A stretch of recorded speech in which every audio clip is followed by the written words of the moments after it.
Assalamualaikum warahmatullahi wabarakatuh. Selamat datang di vlog saya.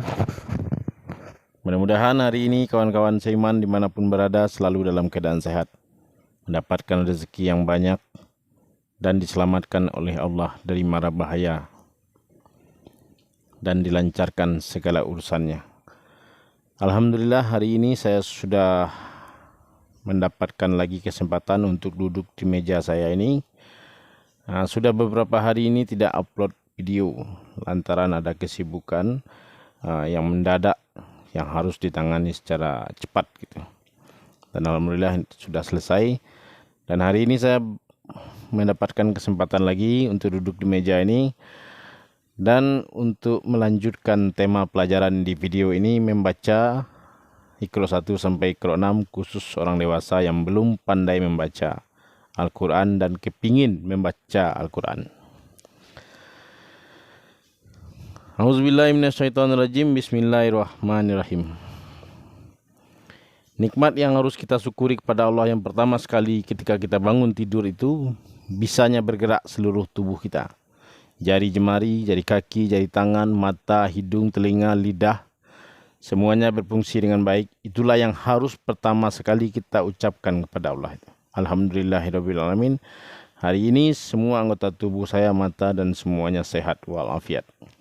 Tidak ada yang tidak bisa bergerak, semuanya bisa bergerak. Hidung saya bisa mencium bau busuk dan bau wangi. Mata saya bisa melihat warna dan termasuk huruf Al-Quran yang kecil-kecil ini. Dan begitu juga hendaknya dengan kawan-kawan semua. Ketika kawan bangun tidur, maka bersyukurlah kepada Allah. Kalau kawan-kawan beragama Islam, maka dirikanlah solat. Dan juga orang-orang yang beragama non-Islam, dia itu punya aturan khusus ketika dia bangun tidur itu. Salah satunya itu membakar dupa. Jadi di atas dunia ini macam-macam agama yang diizinkan oleh Allah itu untuk dipelajari bagaimana caranya orang itu bersyukur kepada Tuhannya. Dan kita tidak boleh dan tidak berhak memaksa orang itu untuk meyakini apa yang kita yakini. Jadi dia meyakini agama dia, kita meyakini agama kita. Yang harus kita lakukan setiap hari itu adalah membenari agama kita itu. Membenari diri kita itu. Apakah kita ini sudah benar atau belum? Itu yang kita harus usahakan setiap hari. Jangan sampai kita meluangkan waktu untuk mengejek, menghina orang lain, tapi tidak meluangkan waktu untuk melihat dan mengintrospeksi kekurangan diri kita di dalam memeluk agama kita masing-masing. Nah, setiap agama itu mengajarkan tentang kebaikan. Tidak ada yang mengajarkan keburukan. Nah, itulah yang harus kita gali dan itulah yang kita harus cari setiap hari dan kemudian kita amalkan di dalam kehidupan kita sehari-hari. Agama Islam adalah agama yang telah disempurnakan oleh Allah kepada Nabi Muhammad SAW. Dan saya menyukai agama Islam dan akhirnya saya mempelajari agama Islam itu. Salah satunya itu belajar membaca Al-Quran.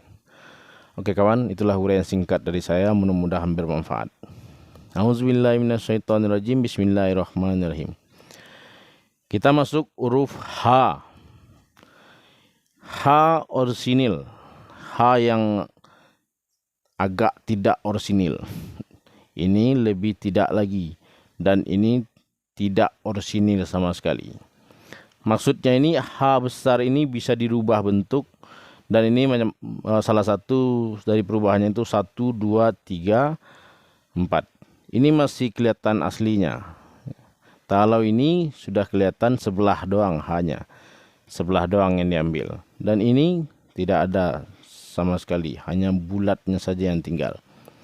Jadi isi Al-Quran itu hanya perlu dipahami perubahan huruf itu. Untuk kawan-kawan pemula ya, pelajar yang mulai kembali membaca Al-Quran itu. Kalau untuk yang sudah pintar, nah ini bagi dia sesuatu yang lucu. Tapi tidak boleh mengejek atau menghina orang lain yang tidak pandai membaca Al-Quran. Sebab setiap ilmu itu tidak selalu diberikan oleh Allah itu secara spontan kepada orang lain. Tapi tetap diberikan secara perlahan-lahan dan sesuai ketentuan Tuhan. Oke kawan, kita akan mulai membaca. Bismillahirrahmanirrahim. Halaka naharo lafihi hazihi. Nah, ini maksud saya tadi ya. Ini bulat saja. Ini kalau ketemu di dalam huruf Al-Quran berarti itu huruf ha. Tapi kalau dia bertitik di atas, dia berubah menjadi ta. Walaupun bodinya nol. Terlihat seperti nol. Tapi kalau dia tidak ada tanda sedikit, tidak ada titik atau tidak ada titik dua, berarti itu huruf ha.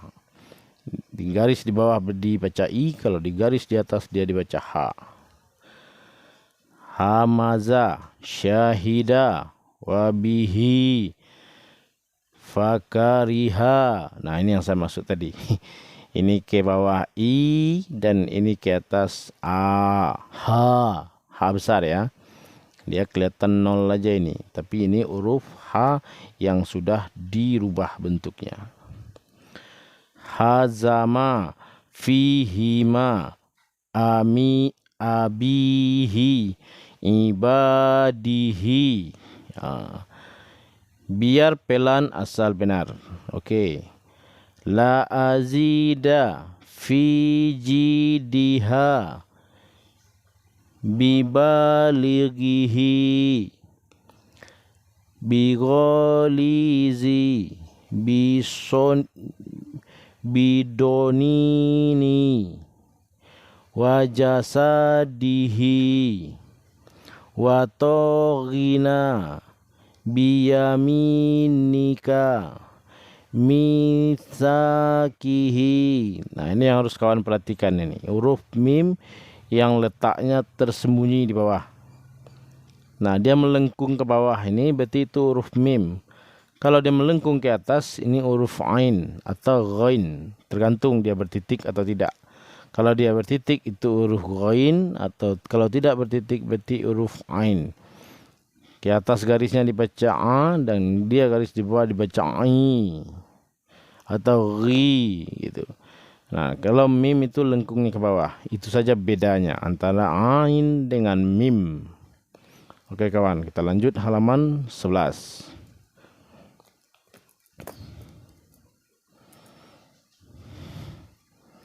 Ini halaman 11, ini halaman 10. Nah, ini karena saya ini bukan orang pintar, jadi saya harus tanda-tandain halaman-halaman itu biar saya tahu gitu. Ini halaman 11, ini halaman 10 gitu. Kalau orang pintar dia udah ngerti semua.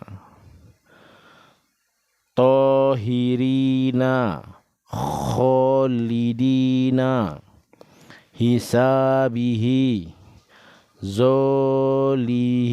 zolimina. Nah, ini yang harus hati-hati lagi.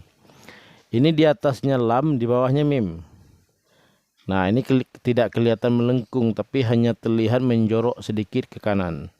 Nah, ini huruf mim. Dibacanya lam dulu, baru mim. Zolimina. Nah, ini kalau di dalam Al-Quran zolimin namanya, atau zolim. Zolimin. Nah, mimnya di sini ya. Nah, ini kawan-kawan harus perhatikan. Kalau lam ini ada melengkung ke kanan sedikit, berarti dia tuh mengandung huruf mim di bawahnya.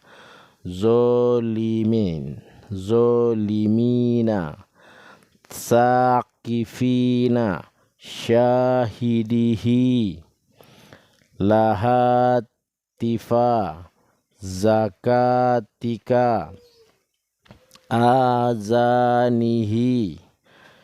hafizina, syati'aha, famalika, tolibina, zalkirina, asobi'ihi. Nah, bahasa ini harus yang harus dihati-hati di sini. Asobi'ihi. Jangan bi ya, tapi ain i. Bi'ihi. Ini yang disebutkan tadi di sini, biar pelan asal benar. Asobi'ihi fahalika wa maliya biziyatihi fayatama masakina binashirihi. Di sini keterangannya, ulang-ulangilah sampai tiada keliru lagi.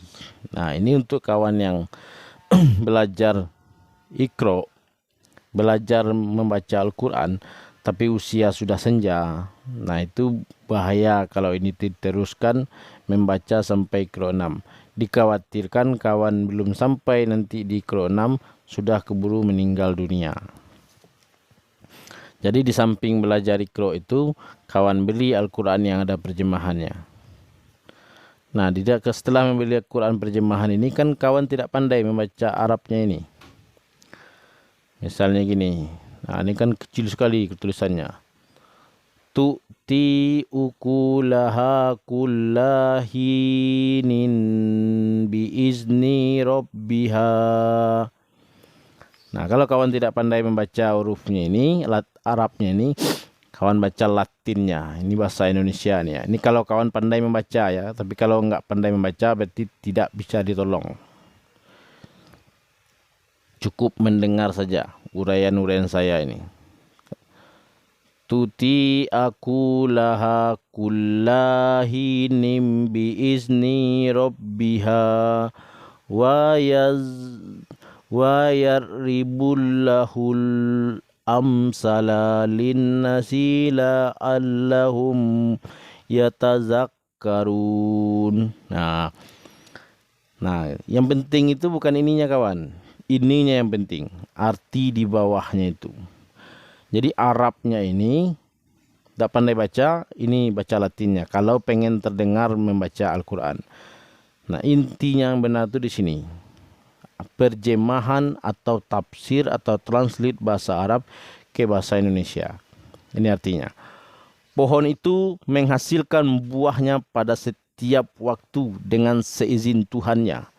Dan Allah membuat perumpamaan itu untuk manusia agar mereka selalu ingat. Nah, ini yang penting itu. Ilmunya itu di sini. Lanjut ke bawah, lanjut ke bawah, lanjut ke bawah, lanjutkan terus begitu. Jadi kawan-kawan yang ingin pandai membaca Arab itu belajarnya di Iqra. Tapi di samping itu beli Al-Quran satu yang ada terjemahannya. Dan kemudian belajar terus, baca terus ini terjemahannya.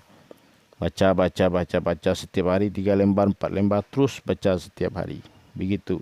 Diluangkan waktunya itu 1 jam atau 1,5 jam setiap harinya itu untuk membaca tafsir Al-Quran. Jadi kalau kawan itu meninggal dunia, ada tanya jawab nanti yang akan dipertanggungjawabkan kepada Tuhan. Kemana waktu yang aku berikan, kata Allah. Ada Tuhan, 1,5 jam saya luangkan 1 hari untuk membaca Al-Quran. Nah, kan ada pertanyaan Tuhan itu yang bisa dijawab. Tapi kalau setiap hari nonton HP saja, tapi tidak membaca Al-Quran, tidak mendengarkan orang baca Al-Quran, nanti mau jawab apa kalau Tuhan itu bertanya tentang waktu yang diberikan kepada kita. Oke kawan, kita stop sampai di sini. Nanti kita akan lanjutkan kembali di halaman 12. Yes, halaman 12. Selamat beraktivitas. Terima kasih atas waktunya. Assalamualaikum warahmatullahi wabarakatuh.